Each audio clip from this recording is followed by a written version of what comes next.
our very first speaker of the day, Andrew Grill. I want to ask you all one simple question. Are you digitally curious?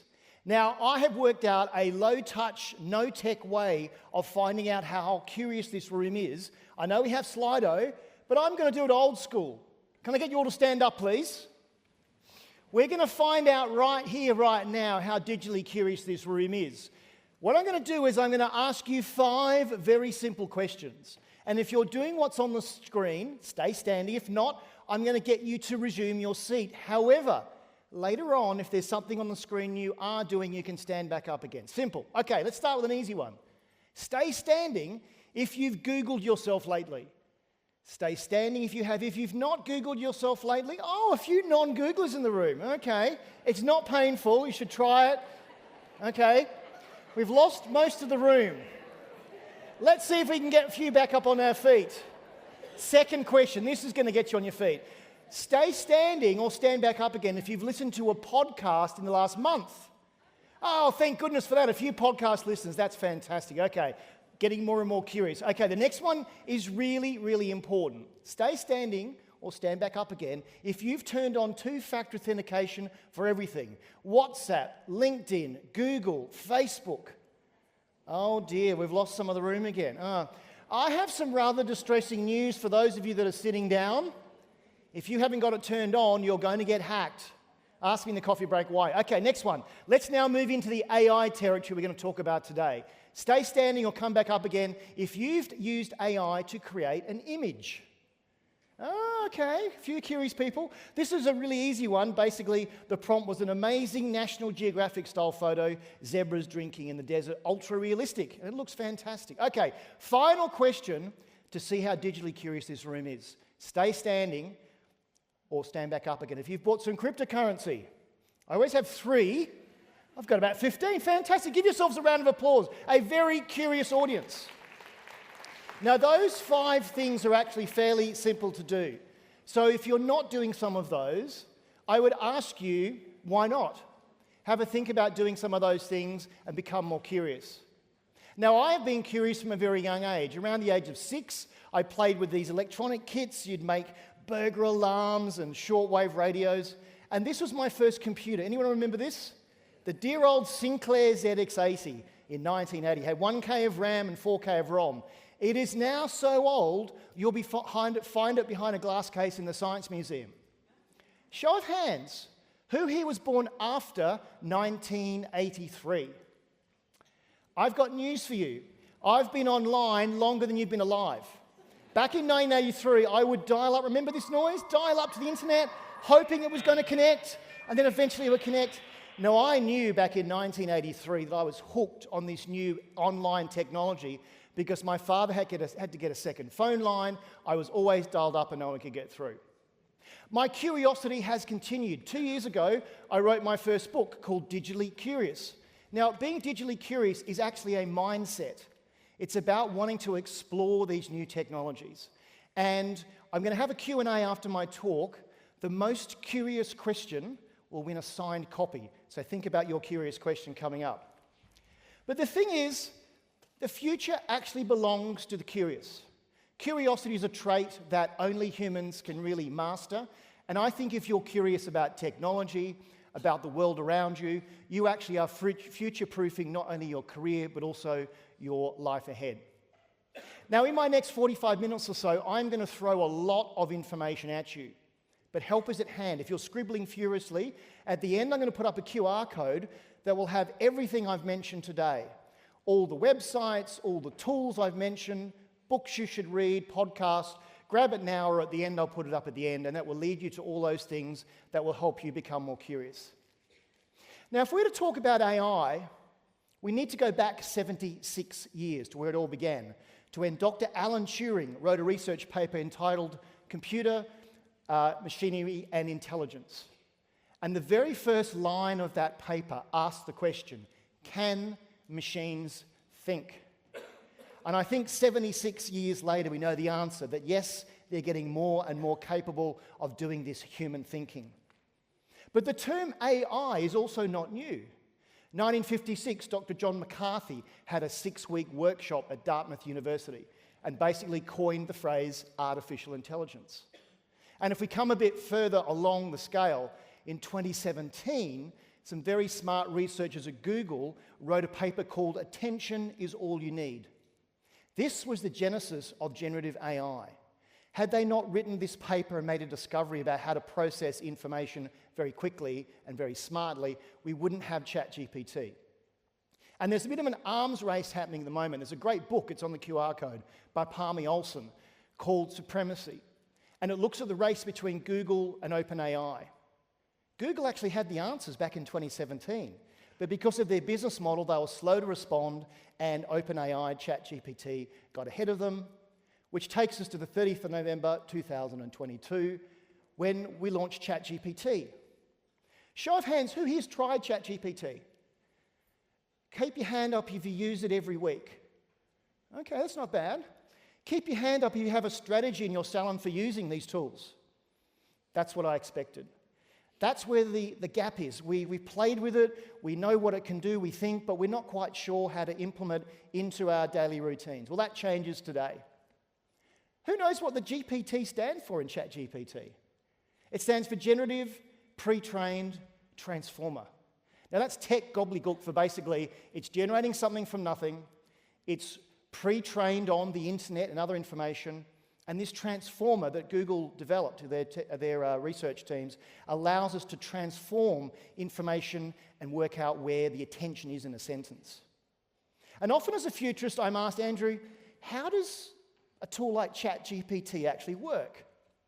Being curious, a few years ago, I thought, I'm going to ask ChatGPT how it works. What's interesting here is the last paragraph. What I'm about to do is massively oversimplify how generative AI tools work. They essentially predict the next word in a sentence. That is a massive oversimplification, but it's essentially what it does. Let me give you an example. If I asked any of you who was the first person to land on the moon, you'd all say it was Neil Armstrong. We know that to be true. We learnt that at school. ChatGPT and other tools will give you the same answer. It has no idea if it's right, but mathematically, the most likely answer to that question, the next two words, are Neil and Armstrong. So sometimes it gets it wrong. It hallucinates because mathematically it thinks this is the right answer, although it's getting better and better. But I want you all to be future ready. I want you to be trying these tools. I'm going to give you some ideas. I'm going to give you some tips and some websites to use where you can actually become future ready and embrace this technology. Because today isn't about technology. It's about readiness. Readiness for change. Change in your teams. Change in what clients expect. I bet you're having multiple discussions with clients in the chair about AI. Oh, I did this the other week with ChatGPT. I had a parking fine and I got it to write me a letter and I got off the fine. They're talking about it, so you should be talking about it as well. In the book, I mention a thing called the Starbucks test. As a futurist and a technologist, when I'm sitting in a Starbucks and someone next to me is talking about, years ago it was Twitter, more recently it's AI, I think it's now become mainstream when people in a coffee shop are talking about this tech I've been following for a while. So think of it as a salon chair test. If they're talking about it with you, it's mainstream and you need to be right on top of it. But you're a people business. It always has been and it always will be. And AI does not change that one bit. This conversation today is about empowering people, not replacing them. But the next time someone uses the words or the letters AI, I want you to think about AI as augmented intelligence. Humans plus AI.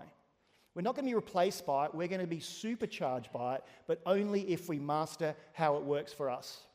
We want a human in the loop. It's humans plus AI. Now, why I think I've been asked to talk about AI, and I'm asked to talk about it around the world, is people are confused. There is so much talk in the media. There is so much hype in the media.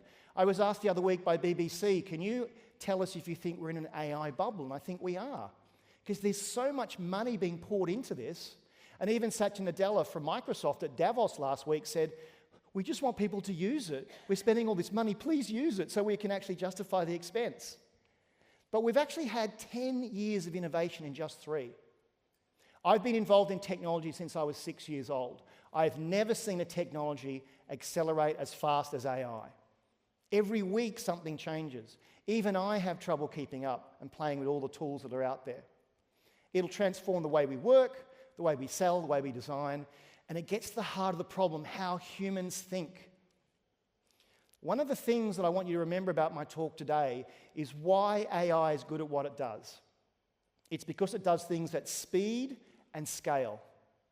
If you had all the time in the world to go through every single client appointment for the last 10 years, every single thing, every treatment, you'd be a superhuman. You'd be able to make decisions that seem like they were magic. Well, AI can do that because it does things at speed and scale. And AI is everywhere. As I said, the clients are talking about it, your staff are using it. So let's look at what AI is and then what it isn't. It's an assistant. It handles repetition. It processes information quickly at speed and scale. But what it isn't, it's not creativity. It's not intuition. It's not a human connection, and it can't feel empathy and love. Think back, if you're in a relationship now, or if you've ever been in a relationship, that moment when you realized you really, really liked someone. You had that funny feeling in your tummy that was irrational. And if your friends say, why do you like them so much? I don't know, I just really like them. If you can't write down that feeling, how can you program it? So one thing I think, and experts have backed me up, that AI will never do is truly feel empathy and love. So there is still space in what we're doing for creativity, for empathy and love.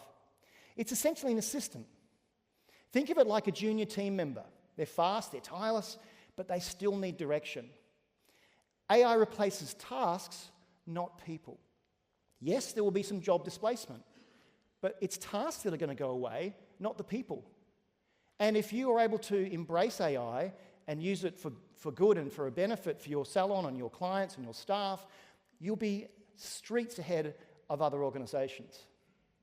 But AI doesn't replace humans, it actually demands better humans.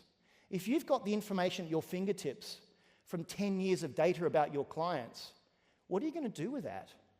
You actually need to be able to keep up with the information that it's giving you. But hairdressing obviously sits high on a list of what I call protected professions, the ones that are least likely to be replaced by AI. It's about touch, it's about trust, it's about creativity, and technology can enhance that, but it doesn't erase that. Now, before the event, I sent out an AI readiness survey. Hands up if you replied to it. Thank you for doing that. About 10% of the room replied. It looked a bit like this. I asked 10 questions, including what tools you're using at the moment, what AI tools you're using, and it gave me a lot of really valuable data. And I spent some time last night talking to some of you as well about what you're doing. What it showed me, though, and we're going to go through some of the results, is that you're all very curious, but you're cautious. Let's look at some of the top-line stats. 71% of salons are AI curious. You're using this, you're playing with it. 90% of respondents have dabbled with ChatGPT, but 81% have no strategy in place. 83% are already using ChatGPT, and the show of hands prove that. But most admit they're not sure why.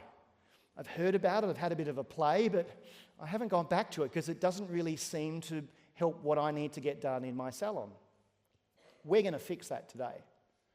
64% use AI at least weekly, and the show of hands confirms that as well.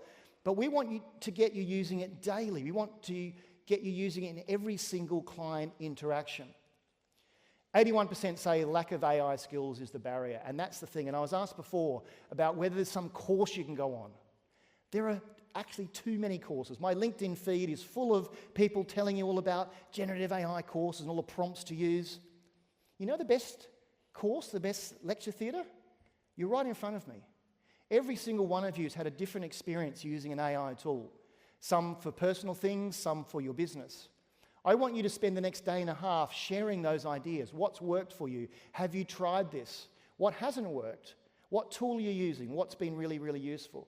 Because the survey said that most were not ready for AI, and so probably have backed away a bit from it. But the real issue is not technology. It's time. Time wasted. chasing bookings, managing rotas, writing posts, following up clients. This is not why you trained to be a hairdresser, to do admin. It's not why you started. You started for creativity, for people, for connection. You want less admin. What AI does is it excels at the things you don't love. Scheduling, follow-ups, reporting. That's where it can help. The next phrase is something I want you to remember, and I want you to write it down. Focus on what you love and automate the rest. So it's not about getting rid of people or changing people's tasks. Some of the stuff, some of that admin that can be automated by AI is where you should focus. Not writing reports or drafting different emails, actually focusing on what's happening in the business. Because it can actually get you more clients. Better follow-ups means fewer gaps, fewer no-shows, more repeat bookings, which equal more clients and more revenue. And with AI, you can start making it personal. You know, the luxury experience means being remembered. When I go into my salon, I don't want to have to repeat every time what happened last time. I want them to know the treatment I had last time. I want them to know and maybe actually suggest something new. Now, if you had a very large brain and could remember every single client, you would be able to do that.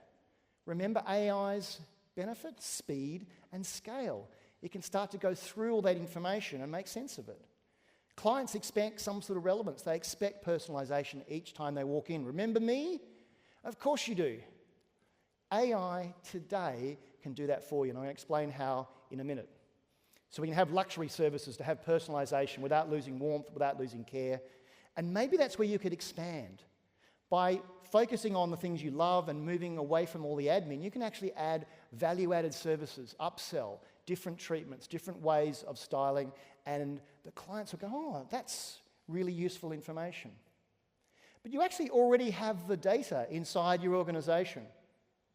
Wonder how many of you remember the Where's Wally cartoons from the late 90s or late 80s? Yeah, a few of you. For those of you a bit younger, those born after 1983, Where's Wally was a cartoon series which I loved as a kid in Australia. Basically, the idea was to find Wally. That's what Wally looks like. He has spectacles, he has a red and white cap and a red and white shirt, and he is hidden somewhere in that photograph.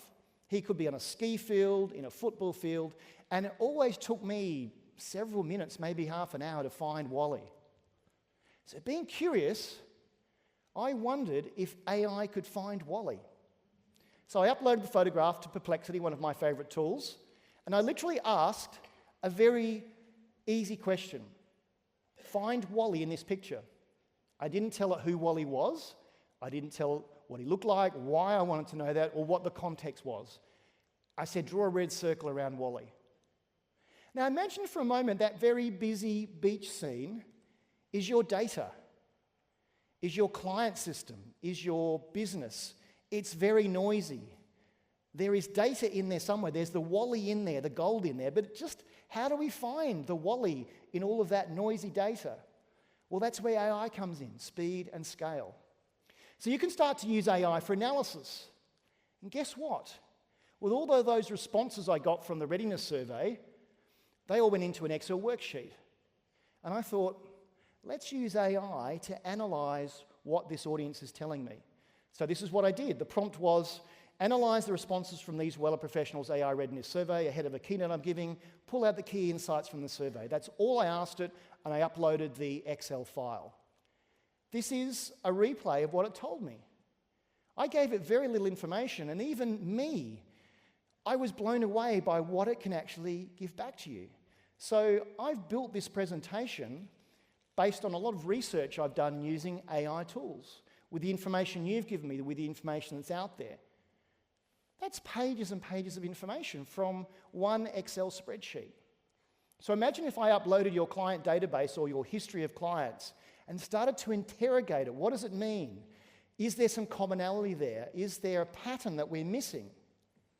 So let's look at where AI will actually win in your salon. There are, I think, 4 or 5 different areas. The first is demand generation and marketing. You can start generating email, SMS, and social content using your AI tools like ChatGPT, but you can also then feed them into the salon marketing modules. You can segment clients by behavior and value. You can suggest offers, seasonal promotions, and loyalty nudges. Now, this has always been the dream of marketers. When I started marketing 10, 20 years ago, maybe longer, it was always that one-to-one personal marketing was nirvana, but the technology just wasn't there. But with generative AI tools now and the data, you can actually have one-to-one conversations, one-to-one offers that are personalized down to an individual client. You can auto-respond to reviews and messages in a consistent tone. Think about your tone of voice, and I'm sure some of you have used AI for that. The next area is booking, rebooking, and reception, an area that is sucking up a lot of time. There are now tools out there, and we'll talk about this in a minute, that actually allow you to have an AI concierge, an AI receptionist, that will actually handle calls when you're not there and you're busy and take the call and actually do something with it. The technology hasn't been that great until now, but the voice quality, the understanding, the way it works is now getting to a point where it can be ready and it's used for prime time. Actually, I spoke last night to Mark Allison from Salon Groups, and he's already doing this with Salon IQ. He showed me his phone where there were incoming calls that had to be handled by an AI assistant. And they were tagged. This one needs a follow-up. This is a rebooking. So he can then say, I need a human to manage that one. This one, I'll let the AI rebook it. So this is happening already, and I'm going to delve into the major tools in a moment to show you what's available. Utilization and diary optimization. You can scan the diary with AI to look at gaps and cancellations, triggered target outreach and best fit clients, and even think about maybe dynamic pricing. We have a chair available because there was a cancellation. If I offer someone I know is ready for another cut, a discount, they're more likely to respond in that next hour. Now, you couldn't do that manually because you've got to stop what you're doing and look at all the data. AI is your reception team, your data team on autopilot. Personalization, upsell, and loyalty. Client history can be used for look at color formulas, spend, visit cadence, can recommend add-ons and upgrades, and this can all be done within the tool and the communication you have with the client. And you can use the AI assistants to do what we call next best action. So I come in, I'm about to get robed up to go into the chair, I just booked in there, and the receptionist can actually say, oh, have you thought about this? What is the next best action that I know that you'll actually like and you have a propensity to buy? Operations forecasting and decision making, again, another great use of AI. KPI dashboards, forecasting tools, predicting demand, setting realistic targets for team members and optimizing staffing. Years ago, when I was at IBM, Apple used AI to manage all of their casual stores in their Apple stores. Because Gary wants to have a break and Frida wants a week off here. How do you manage this dynamic flux of casuals? Well, you really need an AI tool to be able to do that for you. I want you to think of AI as your decision partner. If you have a question and it has access to the data in your organization, it can help you make better decisions. So one thing you told me in the Readiness survey was what were the platforms that you were using? And so I wanted just a show of hands as to who's using what. So who here is using Salon IQ? About 45%. That room's about the same. Who's using Forest? Another, that was the second most used. Shortcuts? Okay.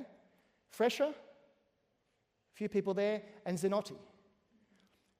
Good Zenotti group up the back. You must all be in the Zenotti team. Now, again, I'm not in your industry, so I had to use AI to understand what is available now in these tools and what's next. And here's the dirty little secret. AI is already inside those tools. Now, it's emerging. I spoke to the team from Salon IQ this morning and the team from Forest last night. Right now in Dublin, Forest are launching their AI suite, and Salon IQ are also doing a lot of amazing things. So it's actually there now. So here's a really simple thing for those of you that had your hands up and are using one of these 5 tools. Here's something simple. Flick the switch.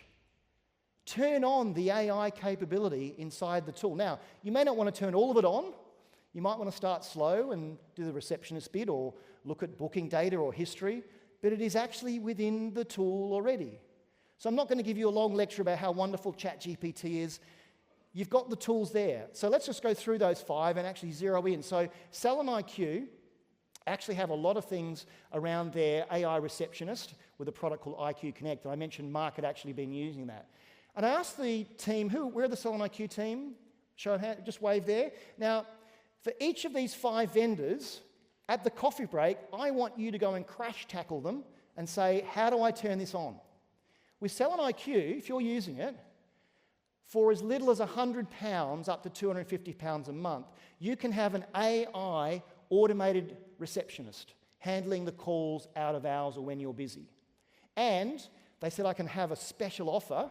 There's normally a setup fee. If you come and see them today, they will waive the setup fee. So how's that for a deal? There's almost no risk there. A couple £100 a month to start trying some of the AI functionality that's already built into your tool. So that's Salon IQ, okay? Go and crash tackle the team there. Forest, they have some smart features. As I said, today they're actually unveiling some. They've got Client Reconnect, they've got Ads Manager. They also have AI in there. All these platforms are what we call cloud platforms. They all run in the cloud. And the great thing about every cloud platform, whether it is in hairdressing or in financial services, they have to be adding AI. You would have heard of Salesforce, the big CRM company. They're all over AI. So the great thing is, every day that you use these tools, the AI experience is going to get better and better. So without spending a lot of money, you can start testing whether these AI tools are going to work for you. Zenotti probably are one of the most advanced of the 5 that I looked at. They're doing a lot of really interesting things around AI. They have a Zini AI assistant that turns Zini into the second manager. Weekly performance reviews, staff coaching, all those sorts of things, using AI for segmentation marketing. So I don't suggest you turn everything on at once. Turn one thing on, try it out, see what the clients and your staff think of it, and then go from there. Shortcuts also have automation, as does Fresher. So my word to you is, if you're using any one of those platforms and others, contact your vendor or see them here today and ask how you can enable those AI tools. Now, you've probably not heard of them because they've only been around for probably half of last year. They're new, but they are available today. And I found out about them using AI. So I want to look at some other tools because there are obviously things built in, and you're going to be wanting to use tools that are not directly connected to your salon business. And so most of you have tried ChatGPT. Show of hands, who knows about the deep research button? 4 people. Okay. Again, this is a quick win. See up on the screen there, I've asked a question. There's a drop-down. I can add a photo or a file. I can create an image. The deep research button wheels in the PhD students next door. And so for a simple question like this, it actually shows you on the right-hand side it's working. It works a lot harder. It takes longer. It will ask you follow-up questions. But you can start interrogating either your own data, like I did with the Excel worksheet, or doing competitive analysis, doing analysis on anything. But that deep research button is there, and most of this room doesn't know about it. This one here is Perplexity, which is my favorite tool. It does similar things to ChatGPT, but I just like it because of the way it lays things out, and it can also have a deep research button. I was asked recently to write a report on the future of retail for a big client. So I did a bunch of interviews. I used AI to transcribe the interviews, put them in, hit the deep research button, went and got a cup of coffee. 3/4 of an hour later, I had a 26-page report, which I, of course, went through deeply. But as I'm reading, I'm going, I would have written it that way. I would have said that. It even amazes me about how powerful these tools are getting. Now, if you're using Google, you're a Google suite. Google Gemini is your tool, and Gemini 3 is the latest version. It's actually probably almost better than some of the other tools in image generation, in research, and all those sorts of things. If you use Microsoft, Copilot is there. There are these tools that you can use for everyday things outside the standard salon ideas. And if you want to create graphics, who's heard of Canva? Only a third of the room. Great Australian company. It's an Australian unicorn. I use it all the time for creating social images, taking backgrounds away from things. It costs, I think, £100 a year for the pro version. If you're doing any sort of design, you should be using Canva. And the marketers in the room, there's another tool called Jasper, which is quite suited for marketing people. I want to throw a couple of other tools at you that you may not use every day, but I want to show you where AI is headed. Show of hands, who's heard of Google's Notebook LM? Phew, you're going to love this. I discovered this almost 2 years ago. It's similar to the other tools. You can upload information and interrogate it. What I did here was I uploaded the PDF of my book and I started asking it questions. But because I'm a curious fellow, I noticed on the right-hand side there was a panel called Audio Overview. So I pushed the button, I waited 5 minutes, and it delivered me a 31-minute podcast with 2 AI-generated guests talking about the book. Let's listen to just a few seconds of what it created. We're going to dig into what he really means by this whole digital curiosity thing, why it should matter to you. Businesses led by digitally curious people are, well, seriously outperforming everyone else. They're not just keeping up, it sounds like. They're gaining a real edge. Exactly. He even has this concept, he calls it the Starbucks test. Have you ever noticed how you'll be like overhearing people at a coffee shop and suddenly everyone's talking about some new tech? That's your cue. So it's kind of cute. And it's version 1 because it's got American voices, so it can be my voice and your voice next. But where might you use this? You know those boring documents like compliance documents you make everyone read? Oh, I've got to read another compliance document. Why not turn it into a podcast? Some people's learning style is listening rather than reading. So you've now got tools where you can actually create content based on AI inputs as well. So I want you to play with these tools. I want you to be digitally curious and see the scope of where AI is going. Now, this is a fixed slide. You'll see just below the audio overview, there's a button that says interactive mode. If I had a live version on stage, I could start interacting and say, hey, I've got a curious room full of salon owners. What chapter of the book should they start at? And it would actually give me an answer, which is how these AI concierges work. As you're asking it questions, the AI in the background is using data on your organization and providing the right response. Otter AI is a godsend. It transcribes meetings. So what I've done here, I actually transcribed a podcast I did. I uploaded the audio. Not only did it give me a 99% accurate transcription, it gave me a summary of it. Now, last night when we had the panel session, I was on the table with some of the other team that are going to present a bit later on, and I saw them furiously, as some of you are, writing notes. And I held up my phone and I said, I had Otter on for that panel. It's given me not only a transcript, it's given me a summary of what they spoke about. And if there were action items, it would then give me the action items. And on the bottom right, I can now interrogate the transcript. I can ask it questions. Who spoke the most? What was the action point? How long have I got to speak at the next event? And I'm using this all the time. Now, people have said about my book, did AI write the book? No, but I used AI to write the book. The book contains over 60 interviews from my podcast. That's more than 60 hours of audio. I couldn't possibly re-listen to every podcast and pull out the nuggets. So I transcribed every podcast episode into Otter. I then had 500,000 words in a database I could interrogate. Where's the soundbite of the guy from IBM talking about quantum computing? Bang. So I was able to write the book in 6 weeks because I had all of the information in front of me. So you can use this in your everyday meetings, obviously get permission, but when you're able to transcribe meetings and interrogate them, you actually can become more and more efficient. So my suggestion is, be curious. Curiosity beats fear every time. Ask questions, test some ideas. Ask your team and ask some people today how they're using AI. Use your salon platform for AI, the one built in for anything tied to bookings, clients, stock, or money, but use these public AI tools for things like thinking, writing, learning, and also helping you make smarter decisions. I'm hoping today some of you have had what I call the AI aha moment. I didn't know AI could do that. I didn't know about the deep research button. I didn't know I could upload a spreadsheet and start interrogating it. And I want you to have more and more of those aha moments. And as a community here of people, I want you to start sharing. This is a new frontier. I'm learning every day about new tools and new techniques. You are a very unique industry, very people-driven, but this AI stuff is actually going to empower you and your staff. So how do you get started? Well, you start small. You go and talk to your vendor. How do I turn this AI stuff on? I want to try one thing.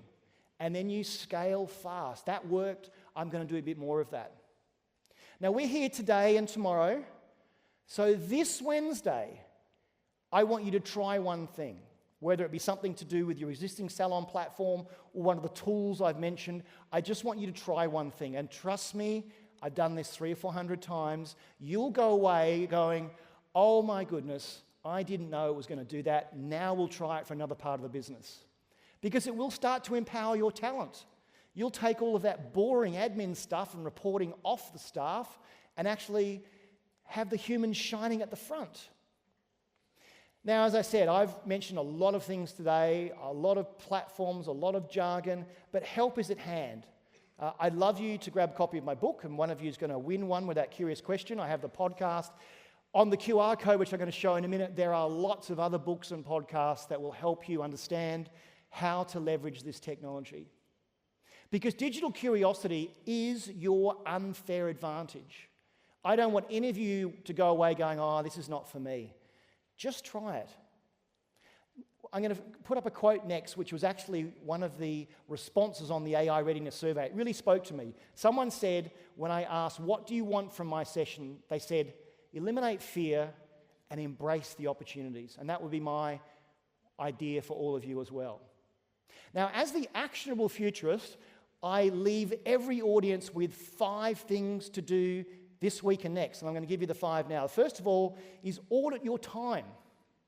Block 30 minutes in your diary. Write down the 5 tasks you personally do most often: admin, emails, scheduling, planning, reporting. Then ask one simple question. Could AI help me do this faster or better? And if the answer is yes, give it a go. Number 2, turn on one AI feature in your salon business or start using a new feature in the tools you're using every week. Chat to your software vendor. I can't emphasize this enough. We've got both Salon IQ and Forest in the room. They should be hoarse from talking about what they're doing. They should also have everyone signing up for that. No more drive away, no more to pay for the setup fee. £100 to £250 a month is good value. Try an AI on a real task. So I've got this spreadsheet that is just going to take a lot of time to analyze. Let's try what Andrew said and put it in AI and see if it can make sense of it and start analyzing and asking it questions. And finally, stay digitally curious. Play with these tools, experiment with them, ask clients what they're doing with it. The more comfortable you are with this, the more you will embrace it and the more it will be of value to you. So I promised you a QR code. Scan that, activate that, download that. It will take you to a website with all of the things I've spoken about today. If you don't like QR codes, just to go to curious.click/Wella. And with that, I'm going to pause and I'm going to ask if any of you have some curious questions for me. We have a curious question with a man in the cap at the back, and we have a microphone right behind you, sir. Now remember, what's at stake is a book, so make it really curious. Hi, Andrew. Great chat. Andrew, if I can ask you to go to 2036, what's the most obvious thing that we misunderstood in AI today? What a great question. We're 10 years away. What do we misunderstand? We understood the need for regulation. So let's go back 20 years to social media. If we knew now how harmful social media can be for our kids and how it affects mental health, we probably would have regulated it much earlier.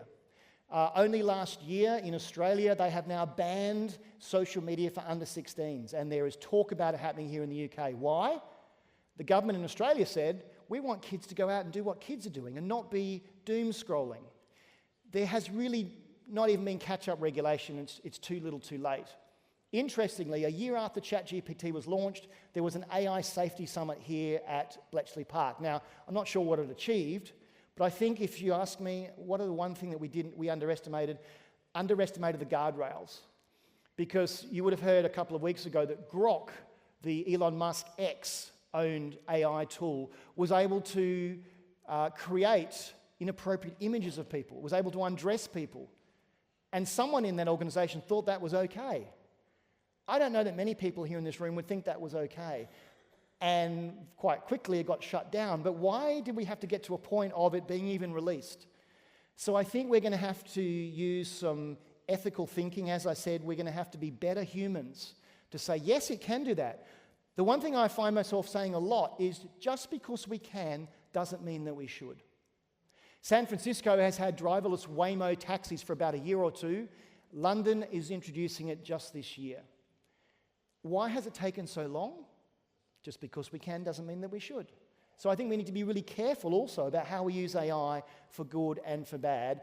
And in 10 years' time, I think we will look back going, we really didn't think some of this stuff out that carefully. But the time is now to understand. And by knowing what it can and can't do for you personally in your industry, you have a role in that decision. Great question. All right, who can beat that question with a more curious question? We have one just over there. Hi. I was just wondering what your fear level was with AI. Low. Mine's pretty high. Why is it high? Just because of the exact reason you mentioned, that it feels to me that regulations are coming in a lot slower than the technology's evolving, and I'm already a bit concerned about some things that I've seen it do. Yeah. Any technology is dangerous. Electricity can kill you, but we generally choose not to do that. So that was an obvious answer probably from a futurist. But I suppose my view is that I'm an eternal optimist. I have decided to make a career out of understanding this, the good and the bad, and I'm not going to stand here. In fact, I do a whole other talk about the bad sides. And let me just segue this with something I would normally present, but we ran out of time. Those of you that sat down when I said you're going to get hacked because you haven't got two-factor on, you might have thought that's Andrew being a bit flippant. Let me give you a scenario. You don't have two-factor on your Gmail. Easy password to guess or brute force. Someone guesses your password. They know that you're a very senior salon owner with a number of salons and you manage lots of money. They get inside your Gmail and they sit there for weeks, maybe months. They learn the names of your kid, where you like to go traveling, where you like to have your holidays, all the decisions you've made. They then clone your voice. They may even clone your likeness on video. And someone you love or someone who works for you gets a phone call asking for money. And it sounds like them, because audio cloning is pretty much perfect, and they know all the things about you. This actually has happened multiple times. In January 2014, or maybe no, 25, the engineering firm Arup had a deep fake of their CFO who called a colleague in Hong Kong. And the Hong Kong colleague transferred $25 million. They'll never get that money back. Now, what amazes me when you delve into the story, they did it in 15 separate transactions. On the 16th transaction, they went, this just doesn't look right. So I want you to open your notebooks and I want you to write down what I'm about to say next. You will need a family password. You need a word or phrase that only you and your closest family know. So when you get that slightly strange phone call saying, Mum, I've lost my phone, I'm on a different phone, can you wire me some money? You go, what's the family password? Click. We actually need low tech to fight the criminals who actually are using AI in a far smarter way than we are. You're going to find more and more cyber attacks because of what's happening with AI. So family password, and have a team password as well, so the Arup thing is removed. So long-winded answer to your question, my fear is lower because I've spent a lot of time understanding what it can and can't do, and I'm part of the conversation. I want all of you to come up to that level and also be part of that conversation. You can go, no, that's not on. Great, curious question. I like that one. Do we have time for a few more curious questions? Let's go on this. Anyone on this side of the room? Lady just over here. We'll give the other room a curiosity break. We have a microphone coming to you. What is your curious question? If you weren't digitally curious, what would you be curious about? The world. What's going on in America? Why people want to buy Greenland. Things like that. I'm curious about anything and everything. I mean, yes, I have a technology bent, so I'm digitally curious, but I'm naturally curious about the world around us. I was booked to do this talk about 2 or 3 months ago, so I've had 2 or 3 months to immerse myself in your industry, to understand what makes it tick, what the issues are. I've seen what products are being used. I use your services all the time, obviously not as much as some people because I haven't got as much hair anymore. But I want to know what makes the world tick, because it's not just all about technology. And as AI becomes more and more entrenched, we're going to have high EQ. We're going to have to understand how to be more caring and how to have that, you know, that empathy. So that, for me, I will never stop being curious. My father used to get annoyed because I'd always ask, but why? And he'd throw it back at me and say, well, why do you think it is? I've always been curious. It just happens that I've made a career out of being curious about tech, and I love it. Great question, and great curious question. We have a question right at the front here. Can we get a microphone down here? These are great questions, by the way. I did a talk a few weeks ago where I did no keynote. I just answered questions for about half an hour. It was fun because I have no idea what you're going to ask me. Yes, madam, what's your question? Did you have a chance to look closer into the Forest and Zenoti booking softwares? And if you could give the feedback, what's your opinion on one or the other? That's a really unfair question because they're all very different. From your point of view. I think, and I said that, I think from what I've seen, that Zenoti is probably a little bit further ahead, but the others will catch up. If you have a cloud software in any industry right now and you don't have an AI component, you'll be dead in the water. So what I want you to do not only is go and hassle your vendor as to what does it do, what's your roadmap? What are you doing next? How are you soliciting feedback from what we're doing and how we're using it to make sure it's actually fit for purpose? And if you can do some curious analysis of what other tools, you know, the things about the voice, I know that Google LM can do that right now. Why can't you do an API into that? Oh, okay. I remember years ago, because I have an engineering background, I was working for a telecommunications company, and a vendor came in trying to sell me something, and they were telling me something that wasn't right. And I said, you know I'm an engineer, don't you? And they went, oh, no.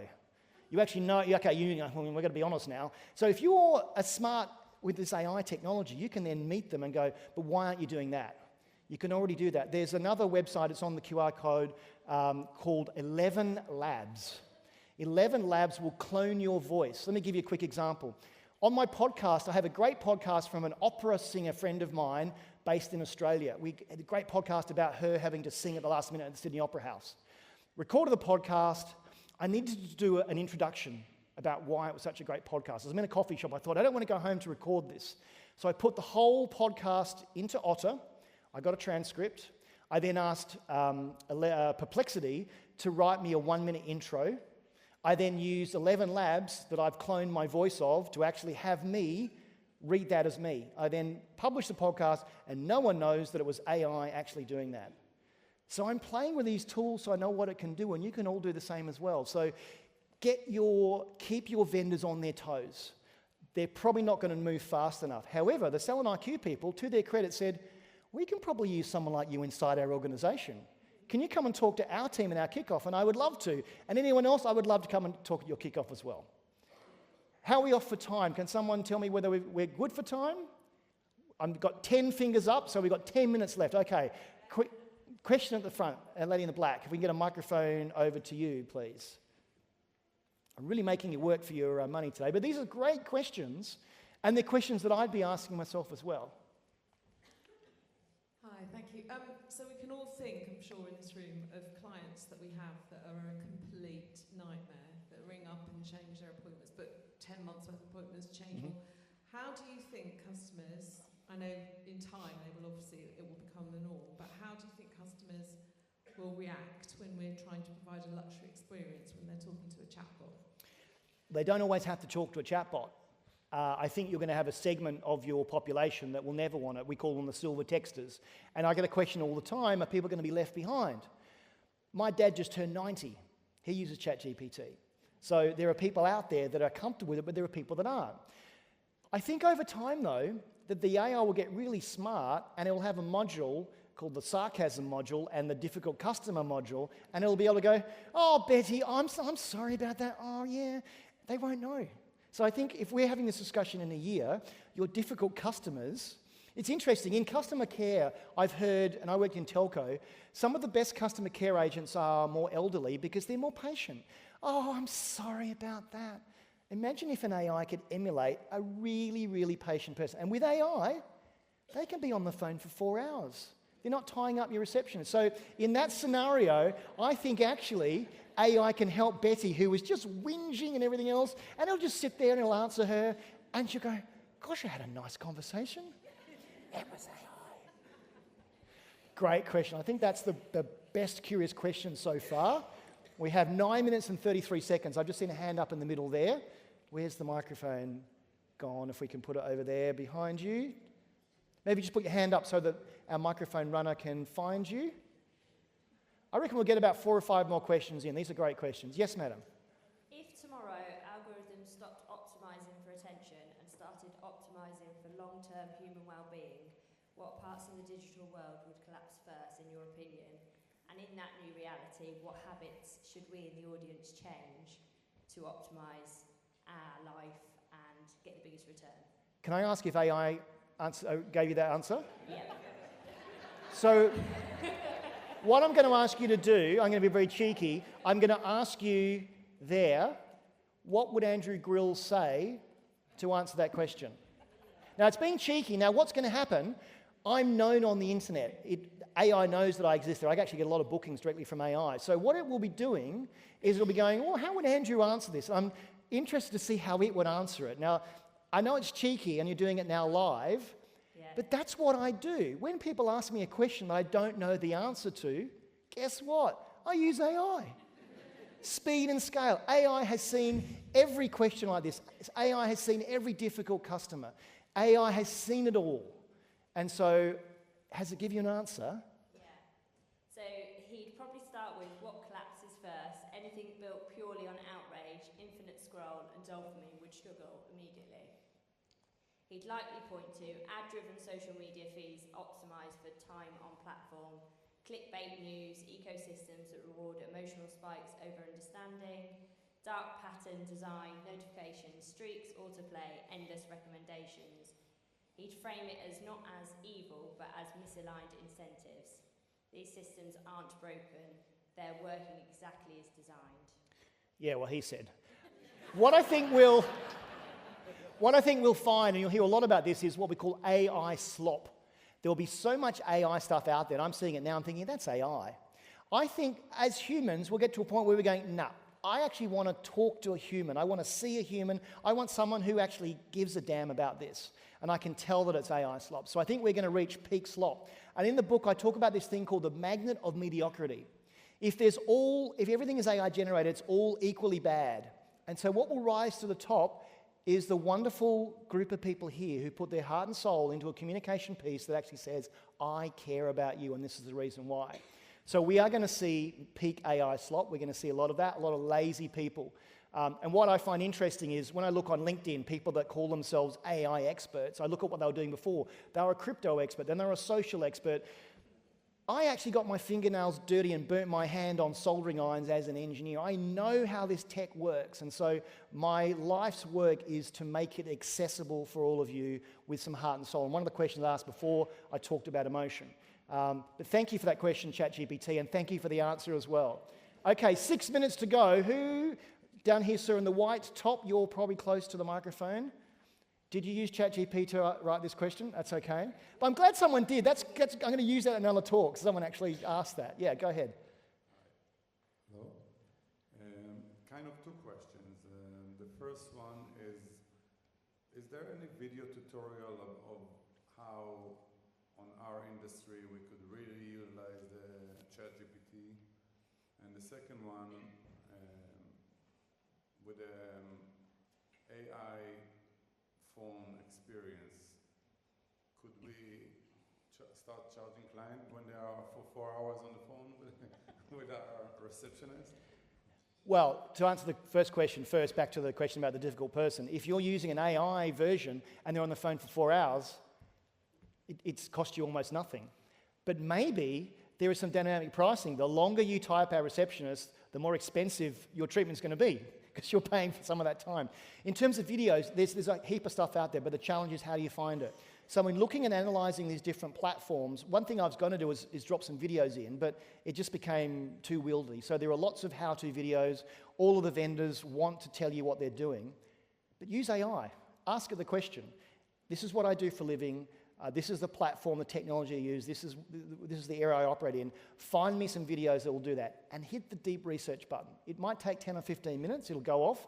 And you'll see on the right-hand side how it's thinking. And why I like that is it's like, that's the way I'd think. So I know that the answer it's going to give me is aligned with my thinking. So again, when I don't know the answer, I turn to my expert in the back room that I pay $20 a month for.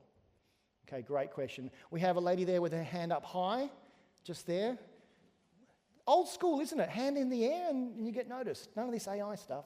Yes, what's your question? Hello. I'd like to know, how could we use AI for our bookings and seeing our clients into the salon, but still ensure our authenticity? What platform are you using? Keynote. That does that stuff already. And if it doesn't, hit them hard and say, why isn't it doing this? And this is what we need it to do. I mean, how can we ensure our authenticity? So the more we use AI with our clients and the more it's automated, when do people stop listening because they think it's not really bespoke for them? So I think part of it is being transparent. And I was talking to the gentleman about how he's using this concierge with Salon IQ. It says overtly, you're talking to an AI right now. So if it gets it wrong, you'll give it some slack rather than abusing a human. I think what's important, though, is that you can start training it for your tone of voice. I can actually upload all of my talks, and it can actually tell me what my tone of voice is. So am I going away from that? And authenticity, I don't think because something was produced by AI, it's inauthentic. But is it what you would say? Is it within how you feel and what your brand values are and those sorts of things? Or use AI as much as you can, then pick up the phone as the human. It might be you've got a hard decision to make. AI is your decision partner, and then you pick up the phone and you actually communicate that as a human. But as your decision partner, it's giving you the insights of how to address that really difficult situation. So the last mile may still be the human, but in the background, I've got a team of PhD level experts that know about my business. 2 minutes 41, we have time for one question over here. I'm being pointed over there.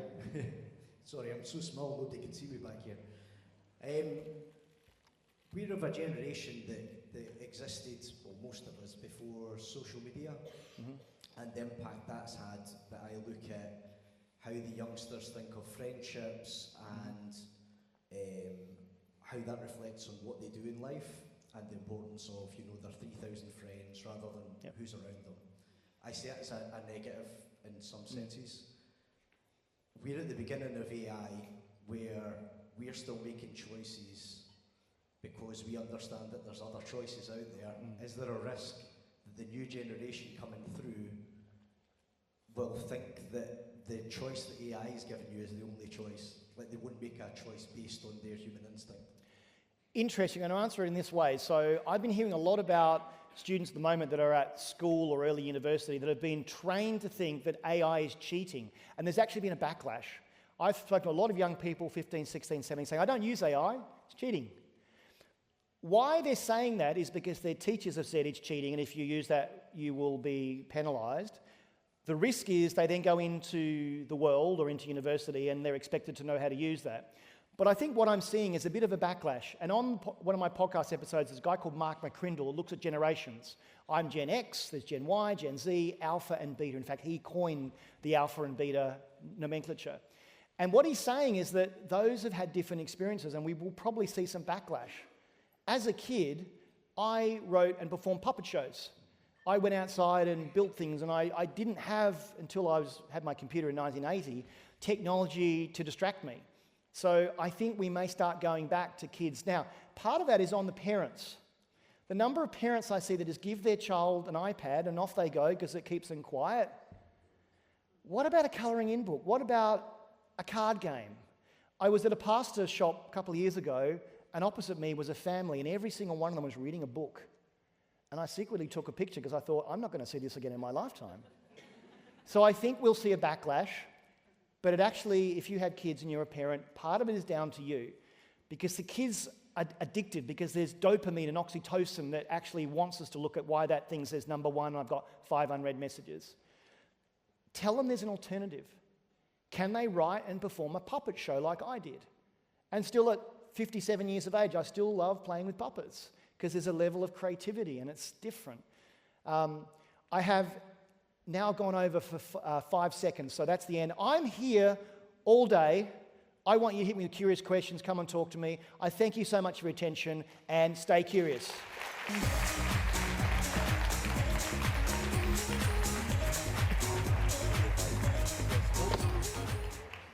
How good's that?